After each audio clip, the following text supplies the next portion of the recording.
sommes avec Nicolas Ochi-Minuti, fondateur, président de NextWave. Bonjour à vous. Bonjour. Merci de nous avoir rejoint. NextWave. Merci. Il y a un rapport avec la mer. Il y a un petit rapport avec la mer. C'est ce que vous proposez. Ouais, c'est particulier. Tout le monde me dit c'est nouveau et c'est intéressant. Alors, ça vient d'où? Ça vient de la mer, en effet. Moi, ça fait 25 ans que je fais du surf. Donc, je vais chercher les vagues. Vous avez commencé jeune? J'ai commencé, oui, dans ma jeunesse, par hasard. Ouais. Et puis, j'y ai pris goût. En fait, j'y ai pris goût à la fois pour le jeu, le côté ludique, mais aussi pour tous les enseignements qu'il y avait. Ah, c'est très bien ça, mais on est à All for Content là. Expliquez-moi un petit peu le lien. Ah oui, bah moi j'ai travaillé dans le content et puis j'ai fait le lien, mais je m'y attendais pas. Ah oui. Et en fait, le lien, c'est quoi? J'ai travaillé dans tout ce qui est transformation digitale et créativité. Je me suis aperçu qu'une des clés pour ça, c'était bien d'avoir une bonne stratégie, une bonne équipe, mais qu'il fallait aussi savoir gérer les aléas qui sont de plus en plus nombreux. On est dans un monde qui bouge en permanence et que le surf, c'était pour moi une bonne boussole finalement. Et du coup, j'ai créé ma méthodologie là-dessus. Ça se fait pas partout le surf? Vous pouvez pas organiser ça à Paris?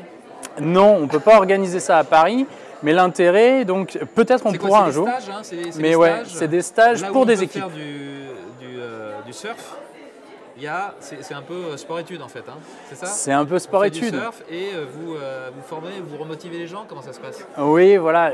L'idée, c'est vraiment de s'offrir pour une équipe qui est souvent très sollicitée, s'offrir cette bulle de lucidité, ça peut être 2 jours, 3 jours, où on va travailler autrement. On va se retrouver sur ses fondamentaux et ça va permettre d'adresser des problèmes qu'on a rarement le temps d'adresser dans le quotidien parce qu'on est trop dans le rush.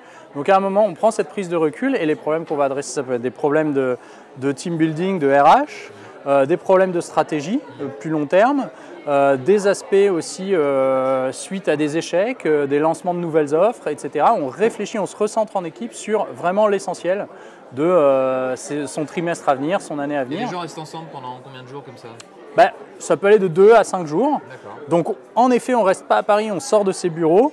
Mais on a accès à évidemment tout. On apprend le surf, on va au Pays Basque, on va en Bretagne, certains veulent aller au Maroc. Après c'est selon les disponibilités, mais tout ça c'est assez facile avec les transports. On peut aller à 2h30 de Paris et faire du surf. Vous commencez tout juste votre activité là? Oui, 2019, ça s'est lancé début 2019, en effet. Et les premiers stages? Les premiers stages, ils vont avoir lieu, ils sont programmés, ils n'ont pas encore eu lieu. Il y en a un qui a eu lieu à Paris, c'était l'exception, c'était la partie sans surf. Non, pas de surf. Mais en revanche, toutes ces valeurs-là, toutes ces valeurs de dépassement de soi, de surmonter ses peurs, on part de l'individu pour arriver à l'équipe, pour être plus productif, plus créatif, plus ouvert, plus bienveillant dans son équipe. Et derrière, adresser des problèmes, c'est quand même ça, les problèmes qui subsistent tout le temps, qu'on ne traite jamais au quotidien, pouvoir les adresser une bonne fois pour toutes pour avancer. Voilà.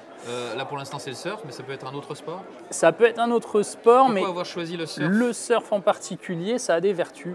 Vous connaissez bien ce sport, c'est uniquement la raison pour laquelle vous avez choisi le surf ou il y a d'autres raisons? Alors je me suis aperçu que c'était accessible à tous, que ça permettait vraiment de penser… Il faut avoir de l'équilibre. Il faut avoir de l'équilibre, mais tout le monde peut en avoir. On fait ça dans des conditions hyper sécurisées, très tranquilles, pour tous les niveaux, et surtout, ce n'est pas une compétition, c'est chacun a sa propre expérience, et après va toucher du doigt des concepts et les partager, et c'est ça ce qui renforce l'équipe en fait.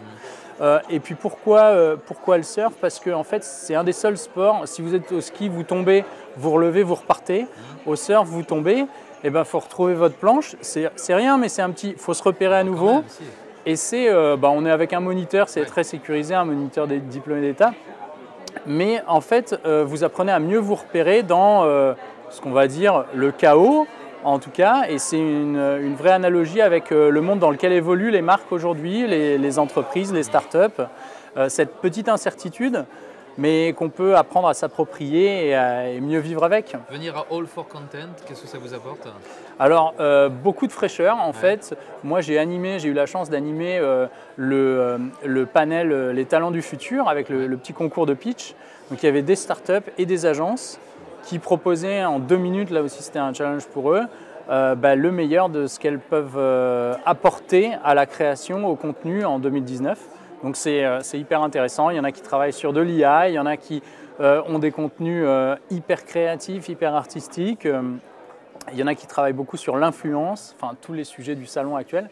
Et c'est passionnant. Très bien, Nicolas Oki-Minuti, merci d'être venu nous voir pour nous parler de Next Wave, la bulle de sérénité, c'est ça De sérénité et surtout de lucidité. De lucidité, voilà, je cherchais. Pour mieux créer derrière. Next Wave, dont vous êtes fondateur et président. Au revoir. Merci, au revoir.